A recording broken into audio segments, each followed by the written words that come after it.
Hello, everybody, and thank you so much for joining me. This is the Real Talk Coach, Karen Stacy, and this is my first time doing this not live because they have removed that feature from Podbean, which I am not happy about. So I'm giving this a shot, and I figured that I would just come on real quick and talk about a couple of things that are on my mind. So for those of you that don't know me, I am Karen Stacy, and I have done a podcast for many years, and I'm all about real talk.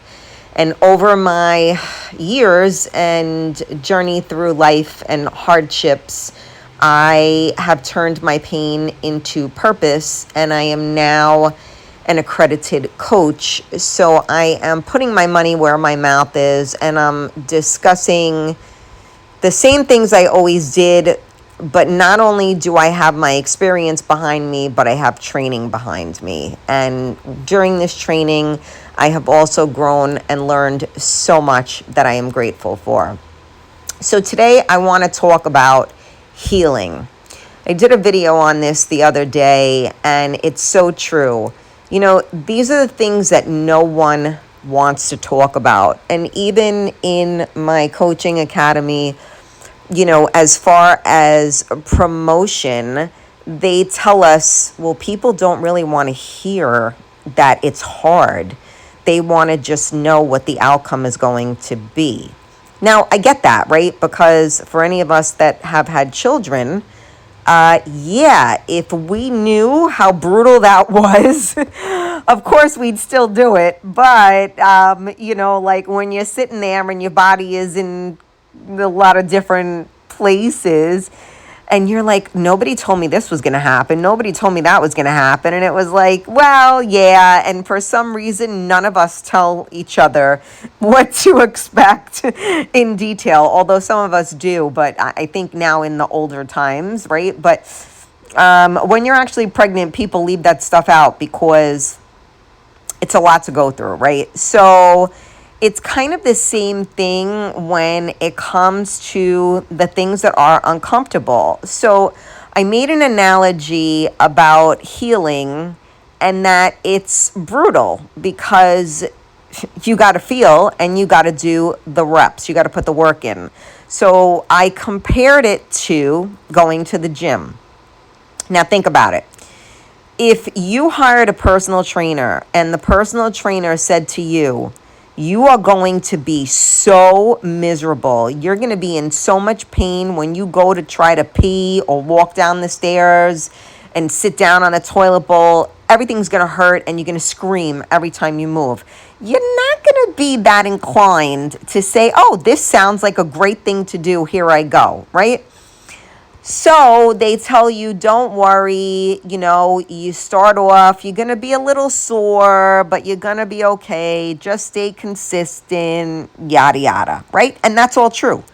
And the only way to build muscle or the only way to lose weight is that repetition, and you got to put the reps in. So the first time you do something, you may be dying, right? And then the second time you do it, you may be dying just a little bit less.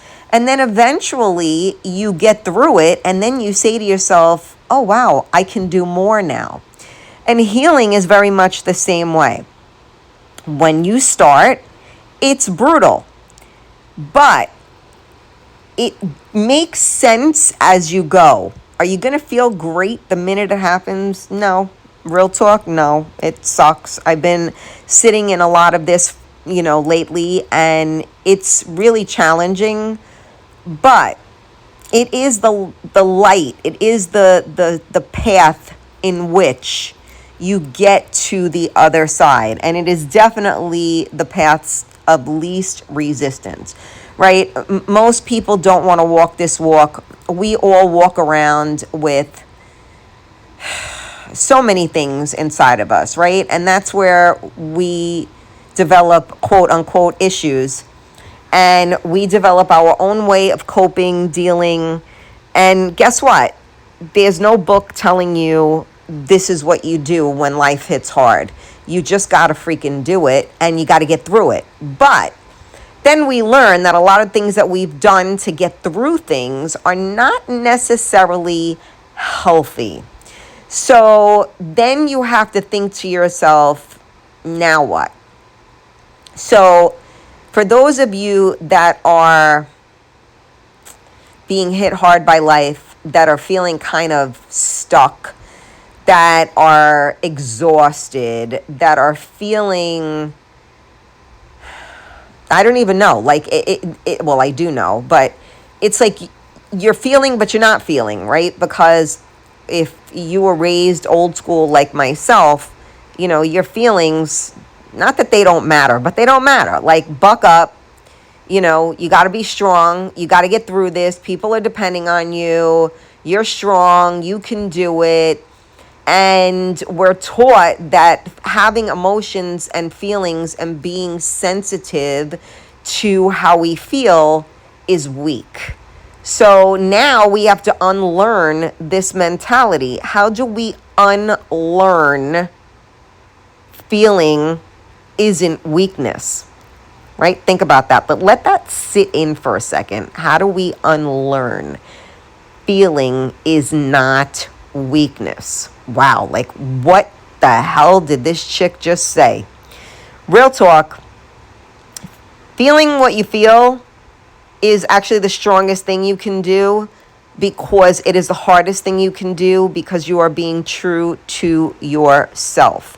And honestly, in this world that is going by like faster than the speed of light, no one slows down enough to allow themselves to feel and to walk through. They just keep going.